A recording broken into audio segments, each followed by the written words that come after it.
આ hair oil અમારી દાદીજી વર્ષોથી બનાવતા આવ્યા છે, પછી મમ્મી બનાવતા હતા અને આજે મારો વારો છે.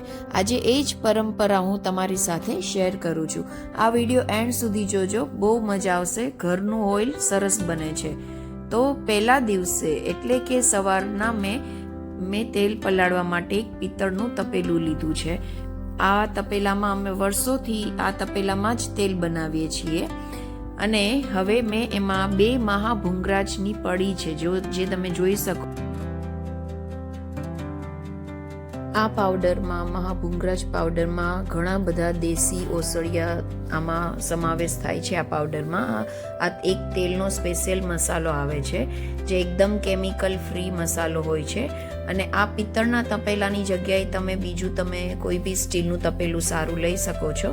અને હવે પિત્તળના તપેલામાં આપણે બંને પેકેટ આ તેલના આપણે પાવડર મિક્સ કરી દઈશું.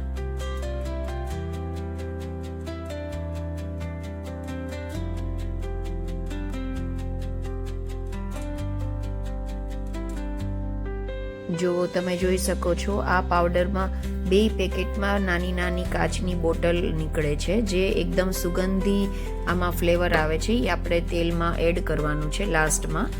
હવે આપણે આ પાવડરમાં થોડું અડધો કપ જેવું પાણી એડ કરવાનું છે મસાલામાં. જે મસાલો આપણે થોડોક ખાલી ભેજવાળો થાય, પાવડર એકદમ નથી પલાળવાનો, વધારે પાણી એડ નથી કરવાનું. આપણે થોડુંક જ પાણી એડ કરશું. વધારે પાણી એડ કરશું તો આપણું તેલ બગડી જશે, એટલા માટે થોડુંક જ પાણી આપણે એડ કરવાનું છે. આપણો આ તેલનો મસાલો થોડોક પલળે એ રીતે જ આપણે પલાળવાનો છે. જો આવા ફોર્મમાં રહે એવી રીતે આપણે પાણી એડ કરવાનું છે. હવે અહીંયા 3 બોટલ પેરાસૂટ કોકોનટ ઓઇલ મેં લીધું છે. 3 બોટલ છે, 3 kg છે. અને એ હવે આપણે તપેલામાં, આ પાવડરમાં, આ મસાલામાં આપણે 3 બોટલ મિક્સ કરી લેશું.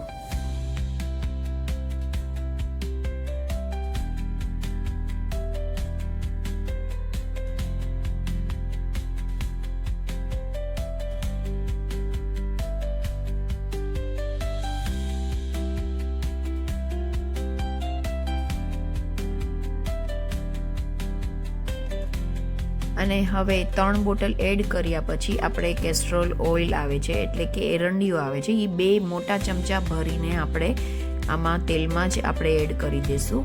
અને હવે આ તેલ છે આપણે 24 કલાક એટલે કે આજે આખો દિવસ અને આખી રાત પલાળવાનું છે. અને આ તેલમાં આપણે થોડી ગુલાબની પાંદડીઓ મિક્સ કરી દઈશું પલાળવામાં. ગુલાબની પાંદડીઓ તમે જોઈ છો તો દૂધી છીણીને દૂધી બી તમે પાણી નિતારીને એડ કરી શકો છો, પણ દૂધીથી તેલ જલ્દી બગડી જાય છે, એટલા માટે હું દૂધી એડ નથી કરતી. એટલે અહીંયા ખાલી ગુલાબની પાંદડીઓ આપણે એડ કરવાની છે. અને હવે આ તેલ આપણે આજે આખો દિવસ અને આખી રાત માટે પલાળી રાખવાનું છે.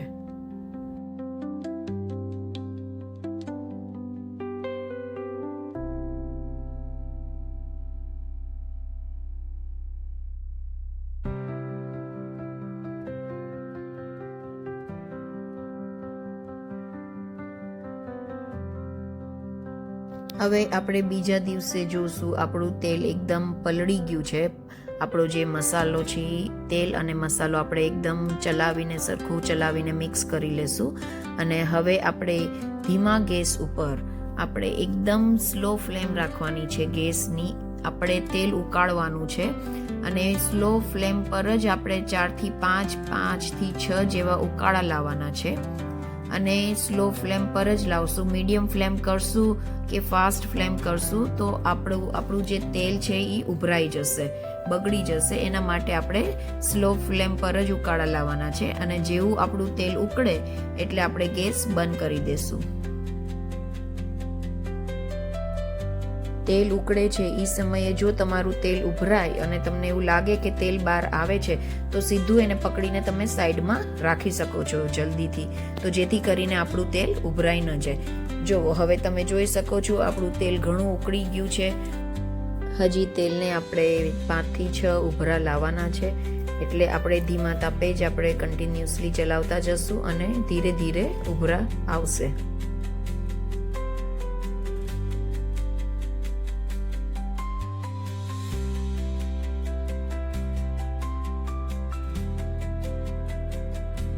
હવે તેલમાં 5 થી 6 વાર ઉકાળો આવી ગયો છે અને હવે આપણે ગેસની ફ્લેમ બંધ કરી દઈશું. આપણું તેલ ઘણું ઉકળી ગયું છે અને આ તેલ છે એ હવે આપણે ઠંડુ કરવા રાખવાનું છે. આજે આખો દિવસ અને આખી રાત આપણે તેલ પાછું રાખી દઈશું. બીજા દિવસે બી આ જ પ્રોસેસ કરવાની છે. ઠંડુ થાય સાંજ સુધીમાં તો ઠંડુ થઈ જશે, પણ તો બી આપણે રાતના બી આખી રાત રાખવાનું છે અને ત્રીજા દિવસે સવારે આપણે તેલને ગાળીને આપણે બોટલો ભરી લેશું.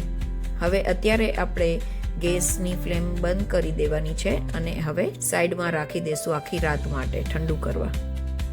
હવે એ સવારનો ત્રીજો દિવસ છે. આ ત્રીજા દિવસે આ તેલ એકદમ પરફેક્ટ તૈયાર થઈ જાય છે અને હવે હું એને આ તેલને આપણે ગરણીમાં ગાળવાનું છે. ગરણીમાં એક મેં મલમલનું કપડું, કોટનનું મલમલનું પાતળું કપડું લીધું છે. એમાં આપણે તેલને ગાળવાનું છે. આપણે ઉપરનું જે સ્વચ્છ તેલ હોય છે, ચોખ્ખું તેલ હોય છે, એ પહેલાં આપણે કપડામાં ગાળી લેશું. આપણે નીચે તેલ હલાવવાનું નથી, જેથી કરીને જે મસાલો, નીચેનો મસાલો બેસી ગયો છે એ આપણે આમાં ન આવે કપડામાં. એટલા માટે આપણે પહેલાં ચોખ્ખું તેલ ઉપરથી બધું લઈ લેશું અને પછી એક બીજા વાસણમાં ઊંડું જેવું વાસણ લેવાનું અને ગરણી અને કપડું બંને બીજા વાસણમાં આપણે લઈ લેશું, જેથી કરીને આ તેલ બધું નીતરી જાય અને જે તપેલામાં જે મસાલો અને તેલ જે છે એ આપણે આ કપડામાં બધું ગાળી લેવાનો છે.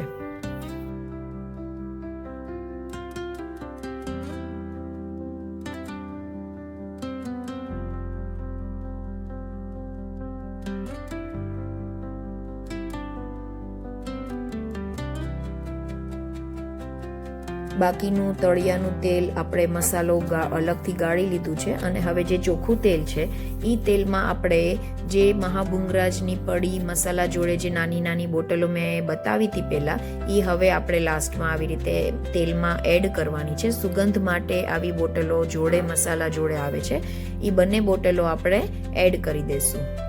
અને સાથે સાથે કિયો કાર્પિનની બોટલ જે માર્કેટમાં ઇઝીલી મળે છે, એ ઓપ્શનલ છે, એ તમે એડ કરવું હોય તો કરી શકો છો. આ તેલ બી સારું આવે છે, કેમિકલ ફ્રી તેલ આવે છે કિયો કાર્પિનની બોટલ, એ બી આપણે આમાં એડ કરવાનું છે. અને હવે બીજા વાસણમાં જે આપણે એક્સ્ટ્રા મસાલાવાળું તેલ છે એ એકદમ નીચોડીને કપડું આપણે આવી રીતે નિતારી લેશું તેલ.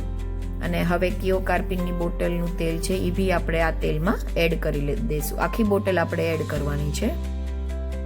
અમે આખું વર્ષ આ તેલ ચલાવીએ છીએ, એટલા માટે અમે કિયો કાર્પિનની એક આખી બોટલ એડ કરી દઈએ છીએ તેલમાં, જેથી કરીને તેલમાં સરસ સુગંધ રહે. એટલા માટે તમે ચાહો તો તેલની આ કિયો કાર્પિનની બોટલ સ્કીપ કરી શકો છો.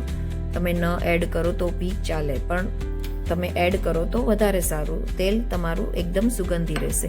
હવે આપણું આ તેલ એકદમ પરફેક્ટ રીતે બની ગયું છે, તૈયાર થઈ ગયું છે અને હવે આપણી તેલની બોટલો બધી ભરી લેશું આવી રીતે. આ ઘરેલું કેમિકલ ફ્રી ઓઇલ આખું વર્ષ ચાલે છે. વાળની વૃદ્ધિ, મજબૂતી અને શાઇન સાથે એકદમ ઉત્તમ છે આ તેલ. જો તમને વિડીયો ગમ્યો હોય તો લાઈક કરજો, શેર કરજો અને સબસ્ક્રાઇબ કરવાનું ન ભૂલતા. Thank you.